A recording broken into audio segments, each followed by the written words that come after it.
तो hello everyone, welcome to Focus Study Centre. आज आपको हम बताएंगे क्लास 10 का मैथ चैप्टर 6 जो है त्रिभुज। इस चैप्टर से हम आपको मोस्ट इंपॉर्टेंट क्वेश्चन बताएंगे जो बोर्ड एग्जाम 2026 के लिए बहुत ही महत्वपूर्ण है। तो चलिए पहला क्वेश्चन देखते हैं। आकृति में डीई समांतर जो है बीसी है, तो ईसी ज्ञात कीजिए और चित्र ये दिया रहेगा। तो ये आकृति है, त्रिभुज एबीसी है। इसमें कह रहा है कि जो डीई है वो क्या है, बीसी के समांतर है, ठीक है।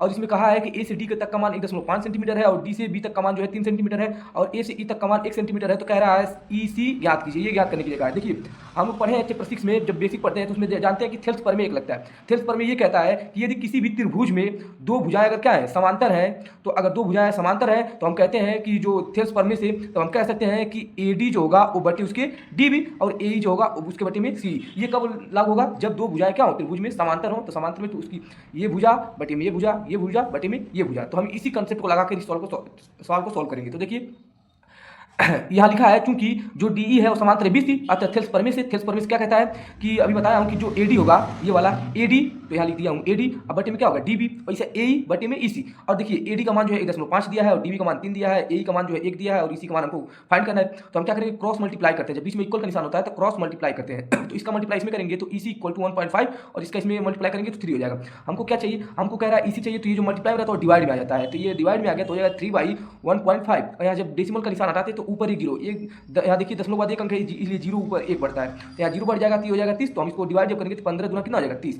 यानी इसी का मान जो आएगा वो 2 सेंटीमीटर आएगा। ऐसे भी अगर सवाल दिया रहेगा तो अगर ऐसे न दिया रहे, अगर वो पहले ही मान दे दिया रहे कि मतलब एडी बराबर इतना, डीबी बराबर इतना, ए बराबर इतना, इतना फाइंड कीजिए, तो भी हम त्रिभुज को ऐसे ही बना के इसी सॉल्व कर लेंगे। नेक्स्ट क्वेश्चन देखते हैं क्या है। कह रहा है कि एक चतुर्भुज एबीसीडी है, ठीक है, के विकर्ण जो है परस्पर बिंदु ओ पर प्रतिच्छेद करते हैं।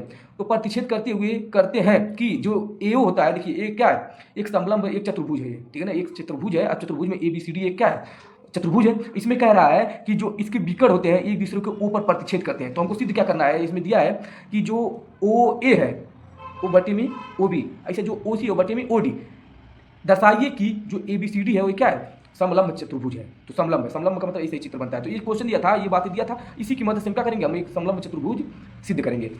तो देखिए हमको दिया क्या है, तो दिया है कि जो एओ बटे में BO equal to CO upon DO, समीकरण 1 सिद्ध करना है कि एबीसीडी क्या है, समलंब चतुर्भुज है। तो हम पहले रचना करेंगे। क्यों रचना करेंगे, देखिए यहाँ पर अगर हम ये देखा जाए तो हमको जानते हैं कि यहाँ त्रिभुज बन रहा है। देखिए एक त्रिभुज यहाँ बन रहा है, ये वाला त्रिभुज, फिर ये वाला त्रिभुज, ये वाला त्रिभुज, ये भी त्रिभुज है। लेकिन हम ये देखते हैं ये देखिए ये तो इसके समांतर है, ये इसके समांतर है, लेकिन समांतर तो है लेकिन ये त्रिभुज में नहीं जा रहा है, ये अलग अलग हो जा रहा है। किस त्रिभुज को लेंगे, लेकिन क्या होता है, जब अभी हम आपको ये सवाल जब लगाए हैं तो थेल्स प्रमेय ये कहता है कि किसी भी त्रिभुज में दो भुजाएं अगर क्या है समानांतर हैं तो उनकी भुजाओं का अनुपात जो होगा समान होगा। तो यहाँ पर क्या होगा, देखिए यहाँ पर हम एक रचना करेंगे ओ से पी तक। तो यहाँ लिखे हैं ओ से गुजरता हुआ एक रेखा पीओ इस प्रकार खींचा कि जो पीओ होगा वो डीसी के समांतर होगा। हम जानते हैं कि जो डीसी है वो एबी के समांतर हम प्रूफ कर देंगे, तो हम जान जाएंगे क्या है, समलंब चतुर्भुज है।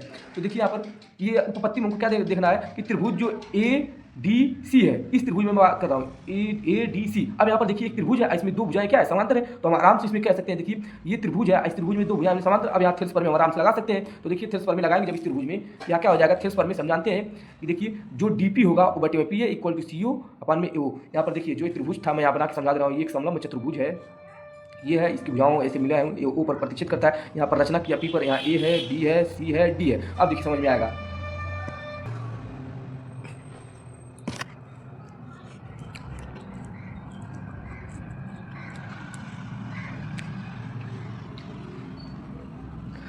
तो देखिए यहाँ पर कहा है डीपी, यानी इस वाले त्रिभुज की बात कर रहा हूँ, इस वाले त्रिभुज में, इस वाले त्रिभुज में डीपी, तो ये हो गया डीपी बटे में पीए। ऐसे यहाँ पर देखिए इस त्रिभुज में जब यहाँ पर देखिए ये वाला ऐसे लग गया था इतना बटे में इतना, ऐसे इस वाले त्रिभुज में नहीं लग जाएगा इतना बटे में इतना। तो ये हो गया सीओ, ओ है तो सीओ बटे में एओ, ये हो गया। इसको समीकरण हमने दो नाम दिया। अब समीकरण 1 से देखते हैं कि समीकरण 1 जो दिया था, देखिए क्या दिया था, एओ, यहाँ पर दिया था एओ, और क्या दिया था देख लीजिए, एओ बटे में बीओ इक्वल टू सीओ बटे में डीओ, ये दिया हुआ था। अब देखिए ये जो दिया था हमको, अब देखिए यहाँ पर हमको ये जो समीकरण दिया था, इस समीकरण से हम देखेंगे, देखिए यहाँ पर लेफ्ट हैंड साइड क्या हो जाते हैं, इसमें बराबर हो जाते हैं। देखिए सॉरी, हम क्या करें, इसको हम क्या करते हैं, यहाँ से इस त्रिभुज को हम यहाँ में इस वाले क्वेश्चन को अगर हम इसको यहाँ भेज दें तो देखिए क्या होगा, यहाँ पर हो जाएगा डी ओ बटे में B O equal to C O बटे में ए ओ हो जाएगा। तो ये देखिए समीकरण 1 में ये वाला पक्ष और समीकरण 2 में जो रहा है ये वाला पक्ष दोनों बराबर है। तो समीकरण 1 और 2 से हम देखते हैं कि जब ये वाला पक्ष, ये तो अभी प्रूफ हुआ है समीकरण 2, और इसको देखेंगे तो ये वाला जो आया है इसमें हम थोड़ा सा यहाँ इसको भेज दें, यहाँ इसको ट्रांसफर कर दें, तो देखिए ये हो जाएगा। तो यहाँ पर क्या राइट हैंड साइड बराबर है तो लेफ्ट हैंड साइड क्या हो जाएंगे, बराबर हो जाएंगे। तो वही लिखा गया है समीकरण 2 और समीकरण 3 तो यहाँ पर देखिए ये हो गया। अतः त्रिभुज अब क्या देखेंगे ए बी डी में, अब त्रिभुज क्या देखेंगे ए बी डी में, इस त्रिभुज में देखा जाएगा, त्रिभुज ए बी डी में। यहाँ पर देखिए थेल्स प्रमेय कैसे लगेगा, देखिए इस वाले त्रिभुज में तो इतना बटे में इतना, देखिए यहाँ पर है ना इतना, फिर बटे में इतना, इतना बटे में इतना, यहाँ पर वही लिखा जाएगा। देखिए थेल्स प्रमेय से जो पीओ है वो पीओ जो है, देखिए ये अब इस त्रिभुज की बात कर रहा हूँ तो जो पीओ हो क्या है, एबी के समांतर है, थेल्स प्रमेय लग ही सकता है। यहाँ पर लिखेंगे पीओ जो है वो डीसी के भी समांतर है तथा पीओ जो है एबी के भी समांतर है, अतः क्या होगा, पीओ जो समांतर है डीसी और वो भी समांतर है एबी, अतः क्या है, समलंब चतुर्भुज है, क्योंकि तीनों क्या है एक ही समानांतर में है, इसलिए चतुर्भुज क्या है, समलंब चतुर्भुज है। तो हमको ये दिखाना रहता है कि मतलब ये जो तीनों समांतर क्रम में अगर आ जाते हैं, तीनों जो भुजाएं होती हैं, तब हम कहते हैं क्या है, समलंब चतुर्भुज है। नेक्स्ट देखिए क्या है, अगला क्वेश्चन ये कहता है आकृति में डी समानांतर AC और जो DF समानांतर AE है तो सिद्ध कीजिए इतना है। तो देखिए एक त्रिभुज यहाँ पर दिया, अब देखिए यहाँ पर त्रिभुज, यहाँ भी थेल्स प्रमेय लगाना है, तो थेल्स प्रमेय लगाने के लिए देखिए यहाँ पर इतना बटे में इतना, ठीक है। और फिर और अगर देखा जाए तो अगर इस त्रिभुज की बात करूँगा, इस वाले त्रिभुज में देखिए, इस वाले त्रिभुज में थेल्स प्रमेय लग सकता है क्योंकि ये रेखा इसके समांतर है। और फिर बड़े वाले त्रिभुज को लेंगे तो बड़े वाले त्रिभुज में देखिए ये वाला जो रेखा है इस वाली रेखा के समांतर है, तो इसमें थेल्स प्रमेय हम आराम से लगा सकते हैं। कि त्रिभुज देखिए अब यहाँ पर दिया है तो हम पहले क्या करेंगे, यहाँ हम छोटे वाले त्रिभुज की बात करेंगे। पहले देख लीजिए क्या क्या दिया हुआ है, तो दिया है कि जो DE है वो समांतर है AC की और जो DF है वो समांतर है A की। ये तो देख लिए आप लोग, देखिए जो DE है DE ये समांतर है AC के और जो DF है वो समांतर है A के, ये कह रहा था इसने। अब देखिए यहाँ पर उपपत्ति में हमें सिद्ध तो ये करना है। अब उपपत्ति में देखिए जब त्रिभुज BAC में, त्रिभुज कहाँ है BAC, तो देखिए B यहाँ पर है B फिर A और C, बड़ा वाला त्रिभुज की बात करें तो बड़े वाले त्रिभुज में देखिए, बड़े वाले त्रिभुज में ये दो रेखाएं समांतर हैं, तो हम लिख सकते हैं ना AD बटे में DB, ऐसे भी कर सकते हैं BD बटे में D, इससे कोई फर्क नहीं पड़ता है, जैसे इधर लेंगे तो इसे भी इधर भी लेंगे। तो इस वाले में देखिए जब ये दोनों रेखाएं समांतर है तो हम इसके बटे में लिख सकते हैं ना C बटे में E, ये वाला नहीं लेंगे क्योंकि ये रेखाएं समांतर है, तो हम इसकी बात करेंगे इतना बटे में इतना, फिर इतना बटे में इतना, यही करेंगे। यहाँ तो देखिए थेल्स प्रमेय जब यहाँ लागू हो रहा है तो यहाँ पर क्या कर देंगे, त्रिभुज इसमें देखिए DF जो है वो समांतर है A के, अतः थेल्स प्रमेय लगाएंगे जब तो BD बटे में D इक्वल टू BF बटे में FE हो जाएगा, ठीक है ना। अब देखिए समीकरण 1, ये समीकरण 1 था, सॉरी इसमें जब देखेंगे तो BD बटे में D इक्वल टू B बटे में EC इक्वल टू समीकरण 1। अब देखेंगे BAE में, अब देखिए कौन सी में कह रहा है BAE में, अभी साल में देखेंगे इस त्रिभुज में दो रेखाएं समांतर है, इसमें भी थेल्स प्रमेय लग सकता है। तो देखिए लिखेंगे कि अतः थेल्स प्रमेय से तो BD यहाँ पर देखिए BD बटे में D है और इस छोटे वाले त्रिभुज में फिर कह सकते हैं BF बटे में BE, यहाँ पर वही लिखा गया है, देखिए BD बटे में D इक्वल टू BF बटे में FE। तो यहाँ पर देखिए जो राइट हैंड साइड है बराबर है तो लेफ्ट हैंड साइड भी क्या हो जाएंगे, बराबर हो जाएंगे। और देखिए ये हमको क्या था, प्रूफ करना था, ये जो लाना था ये आगे देखिए मिला लीजिए, यहाँ पर है और यहाँ पर है। फिर देखते हैं नेक्स्ट क्या है। नेक्स्ट क्वेश्चन ये कहता है यदि कोई रेखा एक त्रिभुज ABC की भुजाओं AB और AC को क्रमशः D और E पर प्रतिच्छेद करती है तब भुजा BC के समांतर हो तो सिद्ध कीजिए इतना। हमको ये सिद्ध करना है, ठीक है ना। तो ये देख लीजिए AD बटे में AB इक्वल टू AE बटे में AC हमको सिद्ध करना है। तो देखिए हम पहले क्या देखेंगे कि दिया है जो DE है वो बटे में क्या है, देखिए जो दिया है वो कह रहा है DE समांतर है BC के, सिद्ध करना हमको इतना। एक त्रिभुज मान लिया ABC और ये जो समांतर रेखा है वो DE मान लिया हमने। उपपत्ति करेंगे तो उपपत्ति में देखिए, उपपत्ति में क्या, उपपत्ति मतलब प्रूफ करना रहता है। प्रूफ कर लिए देखिए चूंकि जो DE है वो समांतर है BC का, थेल्स प्रमेय लग सकता है। थेल्स प्रमेय क्या कहता है, थेल्स प्रमेय कहता है AD बटे में DB और बटे AE बटे में EC, तो ये करेंगे। अब देखिए जिस जो हमको लाना रहता है, देखिए हमको लाना क्या है AD बटे में AB, अब AB का मतलब क्या हुआ, यहाँ से लेकर यहाँ तक, ये हमको लाना है। यहाँ से इतना बटे में इतना तो होता था, लेकिन ये कह दिया है कि AD अब बटे में AB लाना है। तो देखिए ऐसा जब इसने कह दिया है तो हम क्या करेंगे, जो चीज़ दिया रहेगा हम थेल्स प्रमेय से लिखेंगे AD, ये वाला लिखेंगे AD बटे में DB इक्वल टू A बटे में EC, ये लिख दिया मैंने। अब देखिए क्योंकि हमको जो लाना है इसका व्युत्क्रम है, जिस चीज़ को लाना रहता है, सॉरी इसमें देखिए जो चीज़ बचाना रहता है उसको क्या करते हैं, नीचे रख लेते हैं। तो हमको AD बचाना है ना, क्यों, क्योंकि AD तो है ही, देखिए इसमें AD तो लाना ही है, तो AD को नहीं बचाना है, AD को हमको बचाना है, इसलिए उसको नीचे कर लेंगे, इसलिए उसको नीचे करेंगे। देखिए क्या होगा, तो यहाँ पर व्युत्क्रम करने पर जो DB होगा DB बटे में AD इक्वल टू, पलटे हैं उसको, देखिए पलट लिया है, इसको पलट दिया है इसे, ठीक है। तो इतना आ गया। अब क्या करेंगे, दोनों तरफ एक जोड़ेंगे, तो इधर भी एक जोड़ेंगे इधर भी एक जोड़ेंगे। अब क्या पता है इसमें LCM लेंगे, तो LCM लेने से अच्छा है कि इसका क्रॉस मल्टीप्लाई कर दीजिए, तो इतना इसमें चला जाएगा पूरा, तो हो जाएगा DB बटे में AD, अब बटे में AD रहेगा ही।